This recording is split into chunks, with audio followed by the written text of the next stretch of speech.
오늘 다시 듣고 싶은 설교 시리즈 21번째입니다. 오늘은 왜 그리스도인은 공산주의와 싸워야 하는가?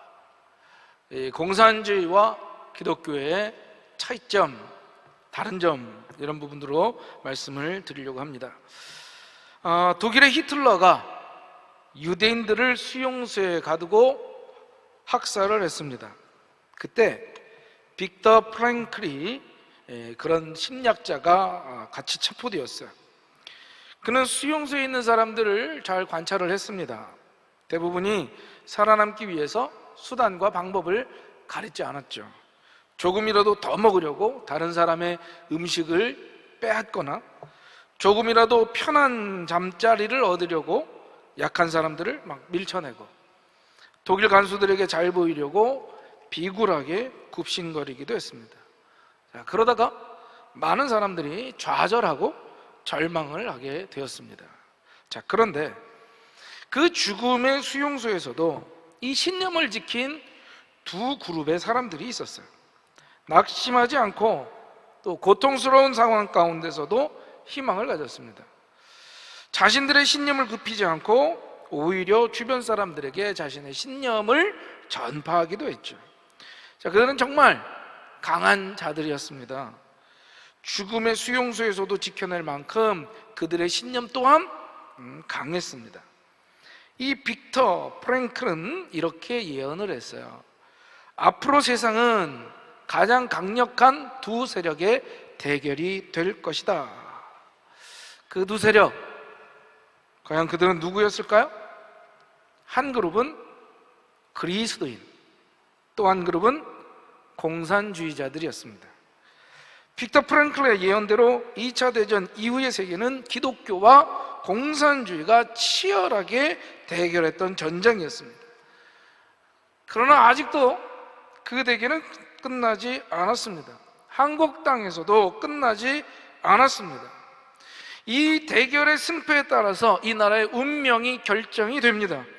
하나님을 믿고 축복받는 기독교 대한민국이 될 것인가?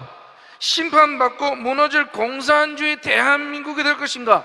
바로 우리가 선택하고 결정해야 할 줄로 믿습니다. 바라기는 우리 금난의 모든 성도님들이, 그리고 이 나라의 모든 국민들이 바른 분별력으로 깨어서 공산주의를 무너뜨리고 기독교 대한민국을 지켜내기를 주님의 이름으로 축원합니다. 그러면 왜 도대체 그리스도인은 공산주의와 싸워야 하는가? 아니, 싸울 수밖에 없는가? 그 첫째로, 공산주의는 영혼의 존재를 부정하는 유물론이기 때문입니다.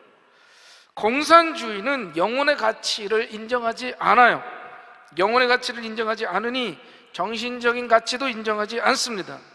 공산주의 창시자인 마르크스와 엥겔스는 정신은 물질의 생물학적 부산물이다 라고 얘기를 했습니다. 무슨 말이냐? 존재하는 건 물질뿐이다 라는 주장이에요. 한번 생각해 보세요. 사람에게 영혼이 있고 정신도 있다고 믿으면 사람을 어떻게 대하게 됩니까? 소중하게 대하겠죠. 죽어서 썩어 없어질 육체만 가진 존재가 아니라 영혼을 가진 이 영적인 존재로 대하게 된다는 거예요. 그러나 사람에게 영혼도 없고 정신도 없고 그저 그냥 물질뿐이라면 사람을 어떻게 대하게 됩니까? 영혼이 없으니 영적인 존재로 대할 필요도 없겠죠. 정신이라는 것도 물질의 지배를 받는 것이니 정신적인 가치 존중할 필요도 없죠. 사람이 그냥 물질이라고 믿으니 사람을 물질처럼 혹은 물건처럼 대하면 되는 거예요. 이렇게 유물론자들은 사람을 물건처럼 이용했습니다. 공산주의자들은 사람을 공사나 혁명의 도구로 이용했어요. 혁명에 방해가 되는 사람은 물건을 버리듯이 제거해버리고, 사람을 소중하게 여기지 않으니 사람을 죽이는 것, 폭력도 정당화시켰습니다. 마르크스와 엥겔스는 이 계급이 없는 사회를 만들려고 자본가를 때려잡고 국가도 무너뜨려야 된다라고 주장을 했어요. 이 부르주아 계급을 때려잡고 계급의 산물인 국가를 전복시키기 위해서 폭력을 써야 된다라고 얘기합니다. 계급 없는 사회를 만들기 위해 거짓, 폭행, 파괴, 살인을 저질러도 괜찮다라고 얘기를 한 거죠.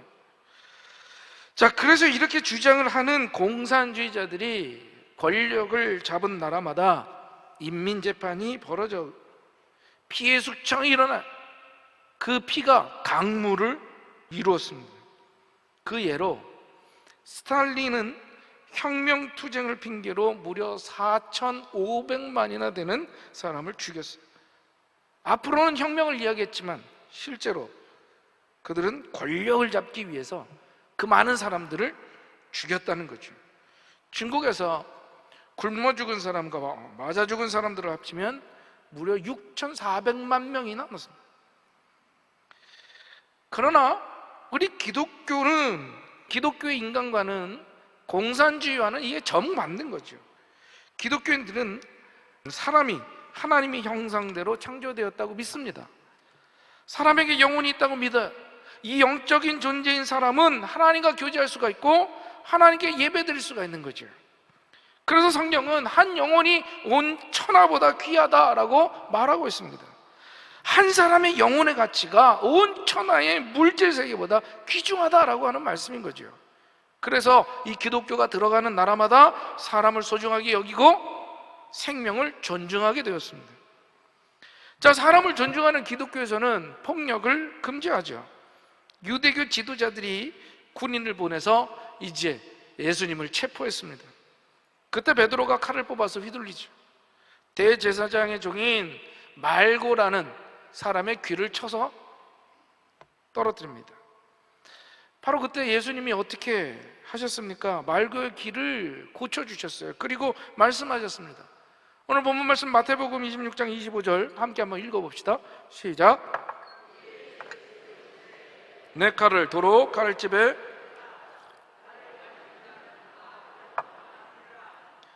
칼을 가진 자는 다 칼로 망한다.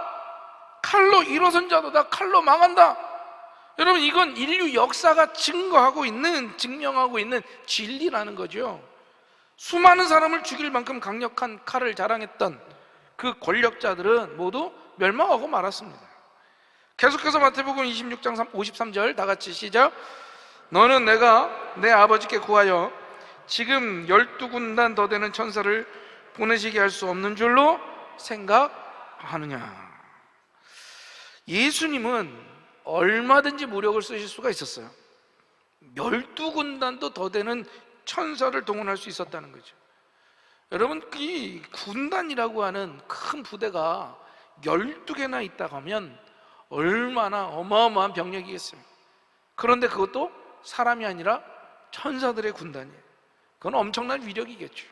그러나 예수님은 천군천사 12군단을 부를 수 있었지만 부르지 않으셨어요. 왜 그러셨을까? 오늘 본문 말씀 26장 54절이 증거합니다. 내가 만일 그렇게 하면 이런 일이 있으리라는 성경이 어떻게 이루어지겠느냐 하시더라. 성경이 어떻게 이루어지겠느냐? 바로 이것이 예수님께서 무력을 쓰시지 않은 이유였다라는 거예요. 저와 여러분을 죄를 대신해서 예수님이 십자가에 달리셔야 돼요.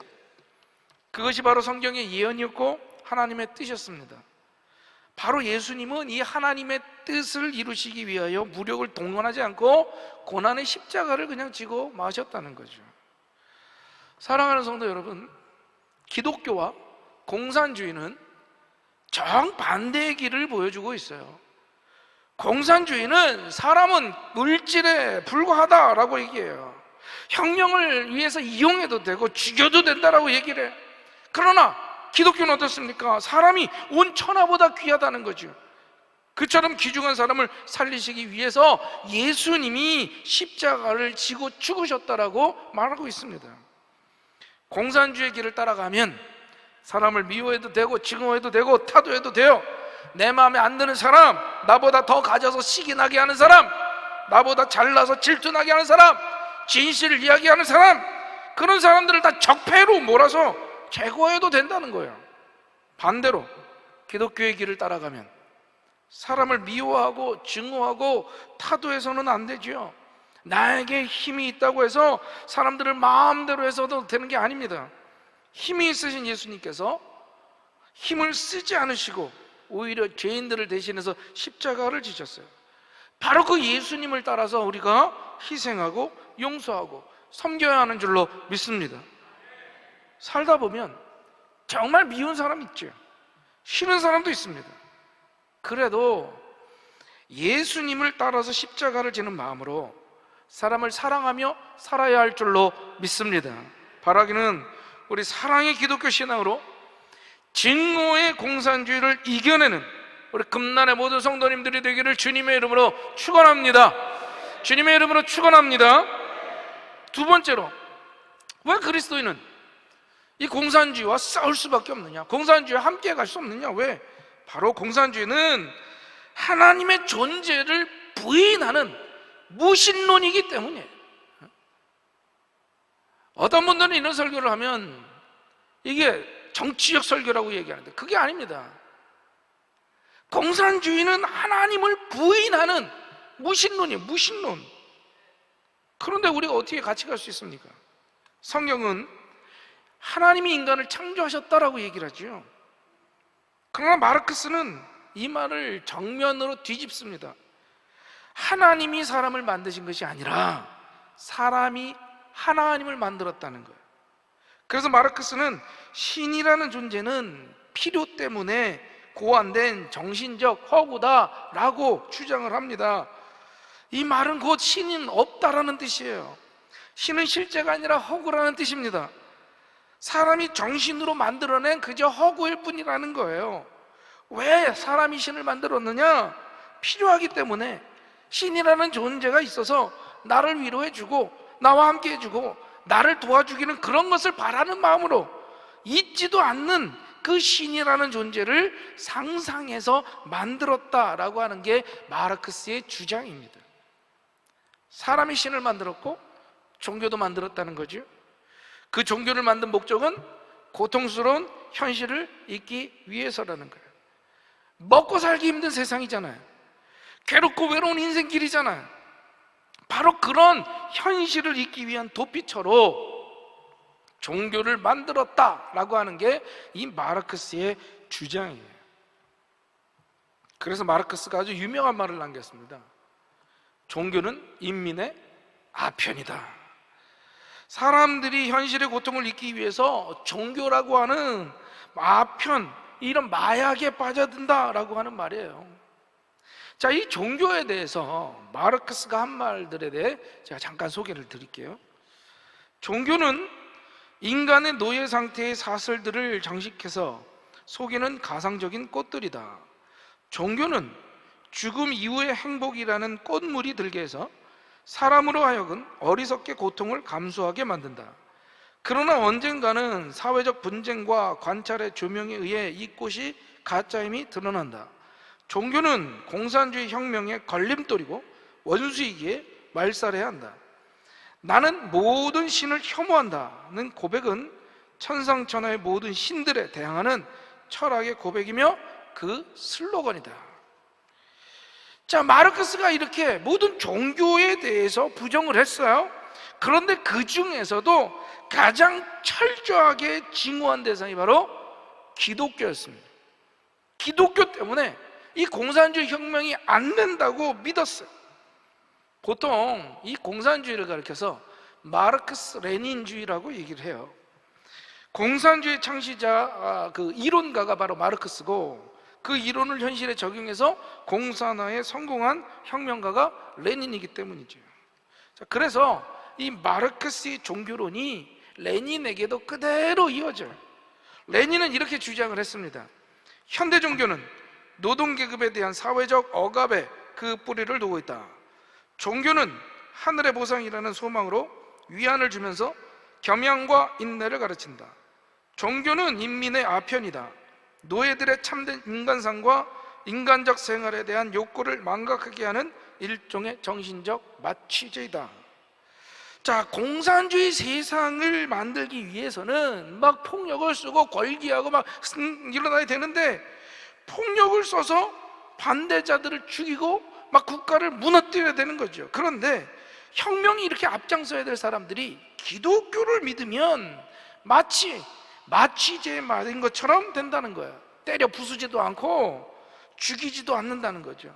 오히려 기도하고 성경을 읽으면서 자신의 고통을 견뎌내.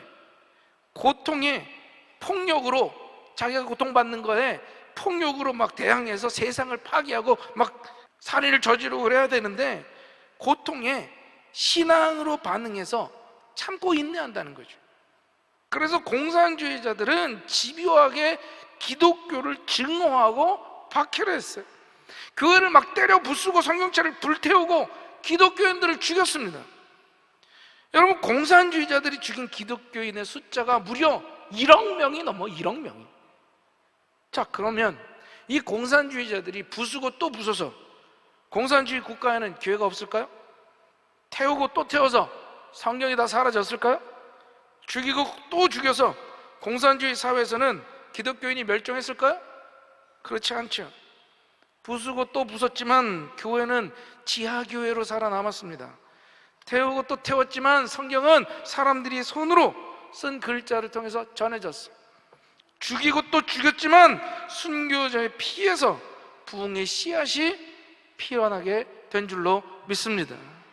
여러분, 이 공산주의가 기독교를 압박하고 교회를 무너뜨리려고 하고 어떻게 해서든지 성경을 불태우고 기독교인들을 핍박하지만, 여러분, 포기하지 말고 우리 공산주의와 싸우는 그리스도인이 되어야 할 줄로 믿습니다. 독재자 스탈린을 비판했다라고 하는 그 이유로 소련의 한 청년이 수용소에 갇히게 됐어요. 대장암까지 걸리게 돼서 그의 몸이 아주 망가졌습니다. 자유를 박탈당하고 강제노동에 시달리면서 청년이 절망을 한 거죠. 더 이상 살아갈 의미가 없다라는 거. 이제 그래서 이렇게 사느니 죽겠다, 죽는 게 낫겠다라는 생각을 가지고 철책선을 향해서 걸어갔습니다. 그 수용소에 쳐져 있는 철책선은 고압전류가 흘러갔기 때문에 거기에 탈출하다가 걸리면 타 죽고 말았던 거예요. 그가 철책선을 향해서 한 걸음 한 걸음 나아가는데 죄수들을 감시하는 초소에서 청년을 발견하고 총을 쏘려고 했습니다. 철책선을 향해서 다가가다가 초소에서 쏜 총에 맞으면 죽는 것이고, 총이 안 맞아도 철책선에 부딪히면 죽는 거예요. 초점을 잃어버린 눈빛으로 그저 죽음을 향해서 걸어갔습니다. 그때 한 노인이 그 청년 앞을 가로막았어요. 그리고 막대기를 가지고 땅에다 무언가를 썼습니다. 노인의 간절한 눈빛으로 다시 한번 땅바닥에 쓴 모습을 본 청년은 깜짝 놀랐어요. 그 노인은 청년의 손을 꼭 잡아주었습니다. 이 청년이 자기도 모르게 걸음을 멈추고 무언가 홀린 사람처럼 땅바닥에 쓴 그것을 보게 됐어요. 멍하게 그저 죽음을 향해 달려갔던 그의 걸음이 멈추고 눈빛이 다시 살아나게 되었습니다. 죽음을 향한 걸음을 멈추게 한 것, 수용소의 노인이 땅 아래 땅바닥에 막대기로 쓴 것, 그게 과연 무엇이었을까요? 그건 글자가 아니라 한 표시였습니다. 가로로 선을 긋고 세로로 선을 그어 교차시킨 바로 십자가였다라는 거예요. 청년이 훗날 이렇게 얘기합니다. 죽음의 수용소, 그 비참한 땅바닥에 그려진 십자가를 보는 순간 나는 인생과 역사의 의미가 십자가에 담겨 있다는 진리를 순간적으로 깨달았다. 그가 그 수용소에서 겪은 일을 가지고 쓴 글들이 세상에 나가게 됐어요. 외부에 알려지게 됐어요. 그는 수용소 군도라고 하는 글을 써서 노벨 문학상까지 받게 되었습니다. 솔제니친과 소련의 지하교회 교인들과 세계 양심이 연합해서 이 공산주의와 싸웠어요. 마침내 공산주의 종주국인 소비에트 사회주의 연방공화국은 해체되어 사라지고 말았다라는 거예요. 인간이 감히 하나님이 없다고 한다고 해서 하나님이 없어지는 게 아니에요. 영혼이 없다고 말한다고 영혼이 없어지는 것이 아닙니다. 없어지는 건 하나님도 없고 영혼도 없다고 말하는 세력임을 깨닫기를 바랍니다. 공산주의가 세계를 휩쓸었지만 결국엔 없어졌어요. 특히 이 최근에 한국 땅에서 무섭게 공산주의 바이러스가 퍼지고 있지만 결국엔 또다시 없어지게 될 줄로 믿습니다. 그런데 이게 저절로 없어지지 않아요. 그리스도인들의 기도와 헌신과 행동을 통해서 없어진다는 거죠. 공산주의를 무너뜨릴 유일한 세력이 기독교임을 깨닫기를 바랍니다. 베를린 장벽을 무너뜨리고 소련을 붕괴시키고 동유럽을 민주화시킨 주역들이 다 한결같이 기독교였고 신앙인이었다라는 거예요. 사랑하는 성도 여러분, 공산주의와의 대결은 지금 2020년 한국 기독교인들의 가장 큰 사명이에요. 단순히 이건 정치적인 얘기가 아니라 바로 영적인 전쟁에 대한 이야기임을 깨닫기를 바랍니다. 우리의 가장 중요한 기도의 제목이고 가장 위대한 싸움이 되어야 되는 거예요. 피해서는 안 되고, 아니 피할 수도 없는 싸움이라는 거죠. 하나님을 거부하는, 하나님의 존재를 무시하는, 아니 존재 자체를 인정하지 않는 무신론과 기독교가 어떻게 같이, 바라기는 우리 공산주의를 물리치고 이 땅에 푸른 그리스도의 계절이 오게 하는 우리 금난의 모든 성도님들이 되시기를, 그리고 우리 대한민국의 국민들이 되시기를 주님의 이름으로 축원합니다. 주님의 이름으로 축원합니다. 오늘 말씀 생각하면서 뜨겁게 찬양하고 기도합시다. 아멘. 여러분, 이건 영적인 전쟁임을 기억하길 바랍니다. 지금 이 땅, 이 나라에 구석구석 공산주의 바이러스가 침투하고 번지고 있어요. 정치, 경제, 사회, 문화, 심지어 아이들이 다니는 학교에까지, 아니 교회와 신학교에까지 공산주의를 기초로 하는 저 북한, 김일성, 김정은, 그들을 신으로 추앙하는 주체 사상이 퍼져 있다는 거예요. 여러분, 우리가 뜨겁게 기도해서 이 공산주의 사탄 마귀의 세력이 멸절되기 위해 기도해야 할 줄로 믿습니다. 하나님, 이 땅을 지켜 주시옵소서. 이 나라 자유 대한민국을 보호하여 주시옵소서. 북한의 사단의 정권이 속히 붕괴되게 하시고 공산주의 영들이 사라지게 하여 주시옵소서.